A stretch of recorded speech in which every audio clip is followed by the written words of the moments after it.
Hello, I'm Paul from Ranson. Welcome back to the studio. Over the years, I've been asked dozens of times about my top tips and tricks for painting mountains. So I thought about time I made a video all about it. So I've chosen to do this one. It's a Bob Ross classic, Mountain Rhapsody. I've chosen this mountain because it really is all about shape, size and form, without too many other complications of colours. It's a lovely peachy scene that would grace any wall, but it has all the essential elements to learn about how to paint your very best mountains. Anyway, sit back, of course, with a cold drink or a cup of tea. Happy painting, people. So here's my canvas. Well, actually it's not, it's paper. I've given it 2 coats of acrylic paint, but it started out as this, decorator's lining paper, a cheap alternative to practice on. For my palette I'm using this. It's a paper disposable palette, but it's actually freezer paper. I tape it to the back of my palette and I just use this from a roll, and it's manufactured by a company called Reynolds. I'll leave links to all of these products down in the description below. But this is a cheap and easy way of getting going with your painting. My brushes for today's painting are these Bob Ross 1-inch landscape brushes, an old one and a nice new one. I'll be using a filbert brush, a fan brush and a liner, and of course a Bob Ross palette knife. I'll be applying a coat of Bob Ross liquid white oil paint. This is a wet on wet oil painting technique, and this is my first tip. Apply the liquid white evenly. I divide my canvas into sections and do one part at a time, and then finish off with long flat strokes. My next tip is always set out the horizon line. I use these map pins pushed into the side of my canvas, and I measure using my 1-inch brush. My first colour will be yellow ochre and a little touch of alizarin crimson. I want a sort of soft peachy glow for my background sky. I'm still using that old brush to apply this. Later on I'll switch to the nice brush for the more delicate work. My next tip is always start in a corner. If the colour's not quite right, at least it won't be dead centre of your painting. I start out a little paler than I think I need it. That's another good tip. If you go too strong too quickly, it's much harder to fix it. I'll do a little bit of time lapse and build up my colours. I like to work up to the value that I think will work the best for my painting. Now straight into a little bit of dark sienna. I want a few simple soft cloud shapes. Again, nothing too detailed for this painting. My next top tip is know where your mountain's going to live. There's no point in painting a perfect cloud and then putting a mountain on top of it. Painting is really like a game of chess. You've got to think about 3 or 4 moves ahead.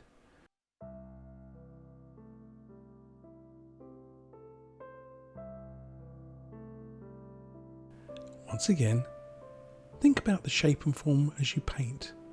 Stand back often, and once you have the size and the position sorted out, you can go back and darken them slightly. I've switched to a nice clean, dry, soft brush just to blend out these clouds a little more, take out some of those brush marks. Don't overdo it because those edges will soon disappear, but notice how I lay my brush on its side. That's my next tip. The sides of the brush are soft and better for blending clouds. Now time for a mountain. I've mixed together midnight black, alizarin crimson, some dark sienna and a small amount of phthalo blue. I want a really good dark inky colour. This is a sticky dry colour. Perfect for breaking some snow on, so don't thin it down. Next, a bit more planning. Take a small dot of that colour and work out where the main peak of the mountain is going to be. About 1/3 the way across the canvas is a classic starting point. It's a place of interest for your eye, and I make the first little V shape as a reference. It's not as high as it'll end up. I save a little bit of room above it, so I can grow my mountain if I need to. And that's possibly one of the best tips and tricks for painting mountains that I can think of. Allow some space for growth. As you can see, I've added the suggestion of a couple of little mountains in the background. This will add depth and distance to our painting, but they want to be quite faint, so scrape off as much paint as possible.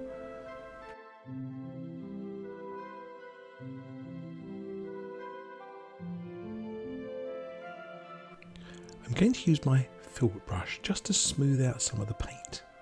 Keep the darkest part of the mountain at the very peak and let the edges and the base of the mountain become pale.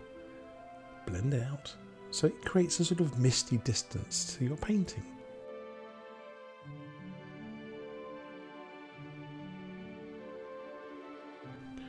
For a suggestion of some snow, I'm going to use some titanium white and a little bit of that peachy colour from the sky. Lay your brush on the mountain and just gently drag. It's a sort of soft palette knife in effect, and I want the paint to break on the mountain. Here's a little close-up. I've changed my colours a little bit. I want it to stand out against the pale background sky, so I try a couple of different varieties. I think something a bit brighter is what I need. Don't be afraid to play with your colours, and if all else fails, pick up your palette knife and scrape it off and start again. And that's yet another top tip. Don't be afraid to go back and change things. Better to spend 10 or 15 minutes repairing your painting than to live with a painting you're not totally happy with. For a little shadow colour, I've mixed up some white, some phthalo blue and a hint of black. Remember, the sunlight comes from the right, so the shadows fall to the left. Be consistent when you add highlights and shadows to your mountains. It really stands out if you switch direction on a different peak.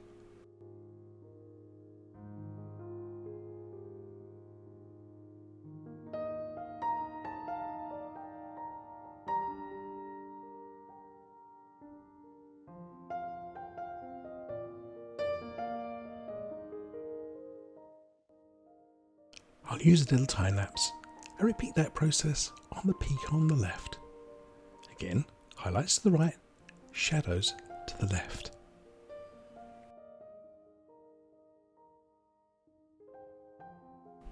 So here's how our mountain looks so far. These two peaks are quite dominant and this looks a little bit small. I need to lift it up and make it more dominant. So let's raise the centre of it. This is the reason why I left that little bit of extra room above the main peak. I can always grow it, I just can't shrink it. Also notice how I keep the dark colour right at the very top of my mountain. That's another big tip for painting a good mountain.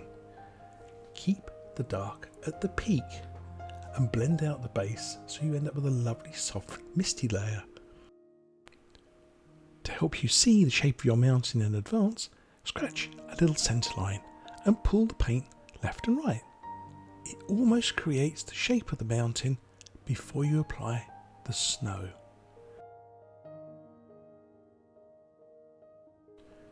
To highlight my mountain, I'm going to use my palette knife this time. Take a little white, a touch of Indian yellow, a little bit of that ochre and peach colour, and marble mix it. Don't overdo it. And compare it to your mountain.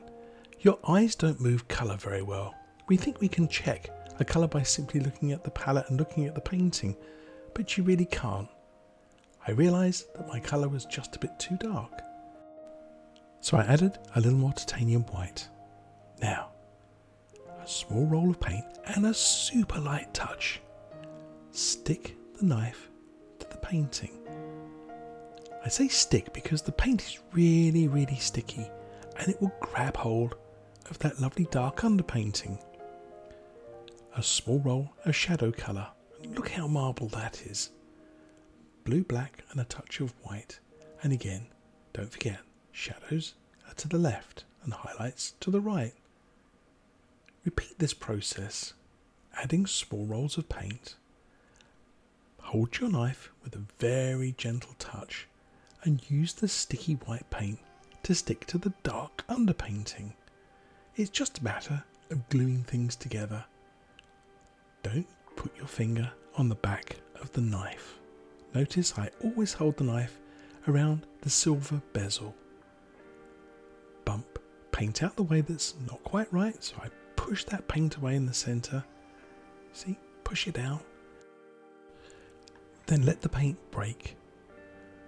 Notice how much of the original dark colour you can still see in my mountain. This is probably one of my absolute top tips and tricks for painting mountains. Save the dark in your mountain. It's your best friend and will give your mountain so much more depth and distance and character if you keep it. I use my nice brush again just to tap out the base of my mountain and to add more of the misty effects. That mist is a huge benefit when it comes to adding the next layer. It makes things stand apart. It pushes the mountain back and brings the midground a little closer. You can even add a few little footy hills, as Bod would call them, just tapping on a little bit of the peachy white colour. Look at those directions again. I tap to the left and I tap to the right to keep the illusion of a three-dimensional shape on my painting. So here's my finished mountain, but something's changed. Can you spot it? Yes. The little peak over here has been absorbed into the main mountain. It was just a bit too crowded back there, and I think this looks better. Let's work on the midground for our painting. I want a soft lavender colour, so I've added phthalo blue, some alizarin crimson and white together. And I often smudge a little bit onto my canvas just to be sure it's going to work. Now I'm happy with the colour. I load my fan brush very well. Both sides, give it a little wiggle, and I want to paint some trees. I'll cover up that smudge at the same time. Another top tip, don't be afraid to test your colours because you can cover them up. Drop in the centre line of those trees and tip your brush handle up and use one corner of the brush just to press against the canvas. The bristles create the illusion of thousands and thousands of little pine needles, so don't let the brush skid when you do this. If you enjoy my tutorials and you want to support the channel, it's very easy just to give this painting a like, that's a thumbs up, maybe even leave a comment. You can also subscribe to the channel. It doesn't cost anything, and if you ring the little bell, it means that every time I release a new video, you'll get a little message. If you want to do a little more, you can always buy me a coffee. I spend the money on new materials. Thank you. For some small details, I've added a drop or two of thinners to my paint, and I'm going to use my liner brush just to add a few tree trunks.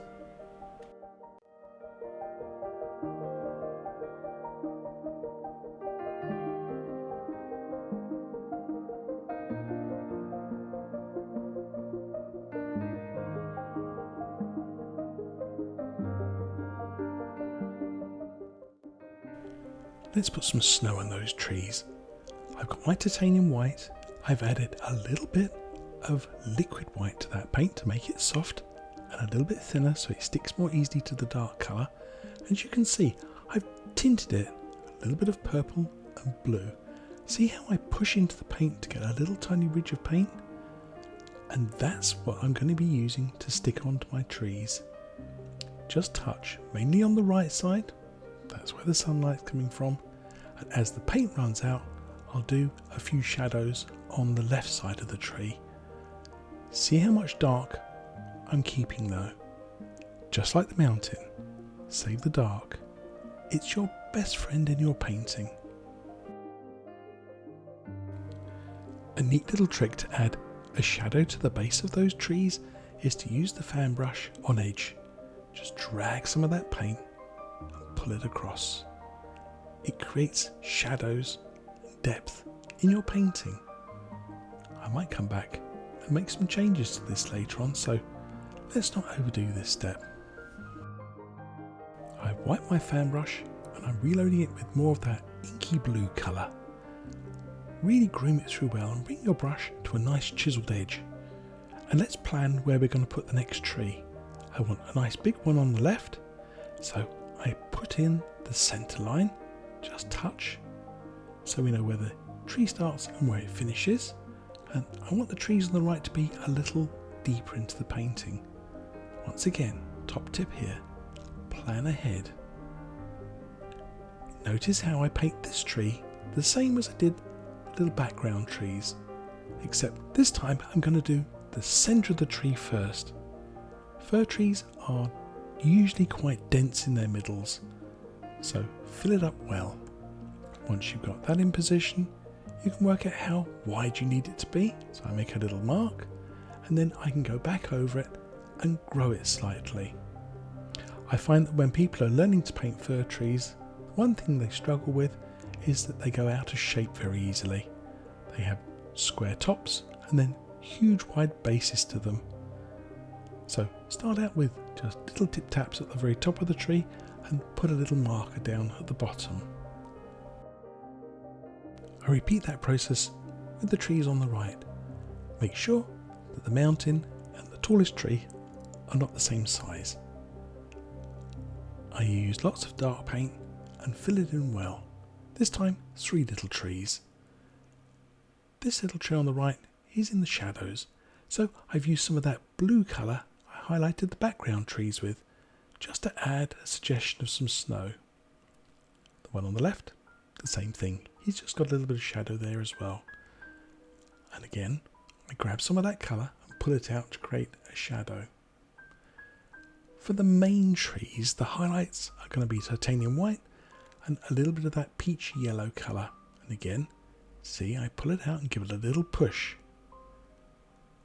And gently touch the tree. The light is from the right, so that gets the most of the paint. Tip your brush down and gently touch. If you have trouble making the paint stick, here's a top tip. Add a little tiny drop of liquid white to it. But remember, you have to use paint with liquid white. Liquid white on its own is no good for highlighting. It's just too thin and oily and will instantly sink in to the dark colour, which then ruins the illusion that you've got a 3-dimensional shape with highlights and shadows. All these top tips for painting mountains are things I've learned over the years, and touching off a little bit of that contaminated paint for your brush is another good tip.